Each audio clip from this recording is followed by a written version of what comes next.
শাবান উপলক্ষে আমরা 5টি আমল করব। নাম্বার 1, বেশি বেশি নফল রোজা রাখার চেষ্টা করব। প্রথম 10 দিন, দ্বিতীয় 10 দিনের ভিতরে, শেষের দিনগুলোতে রাখবো না, হাদিসে নিষেধ আছে বিশেষ করে শেষের দিনটাতে রাখা। অতএব শুরুর দিনগুলোতে, মাঝখানের দিনগুলোতে বেশি বেশি নফল রোজা রাখার চেষ্টা করব, কারণ নবী আলাইহিস সালাম সবচেয়ে বেশি নফল রোজা রাখতেন এই শাবান মাসে।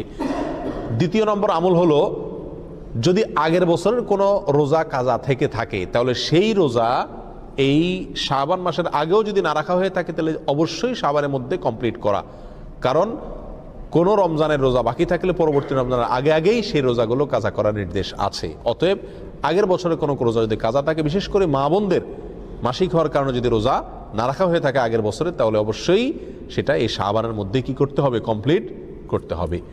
নাম্বার 3, এই মাস উপলক্ষে নিজেকে শিরক থেকে এবং হিংসা থেকে পবিত্র করার চেষ্টা করতে হবে, কারণ মধ্য শাবান রজনী, যেটাকে আমরা শবে বরাত বলি, এ রাত্রে জেগে ইবাদত বা দিনে রোজা, এ সম্পর্কে সহিহ বা বিশুদ্ধ কোনো হাদিস না থাকলেও একটি হাসান পর্যায়ে হাদিস পাওয়া যায়, যার সারমর্ম হলো এ রাত্রে আল্লাহ সুবহানাহু ওয়া তাআলা সমস্ত লোককে সাধারণ ক্ষমা ঘোষণা করেন, হিংসুক এবং শিরকারী লোক ব্যক্তি ছাড়া, মুশরিক ছাড়া। অতএব এ রাত্রে সাধারণ ক্ষমা পাওয়ার জন্য নিজেকে শিরিক থেকে আর হিংসা থেকে পবিত্র রাখার কি করতে হবে, চেষ্টা চালিয়ে যেতে হবে।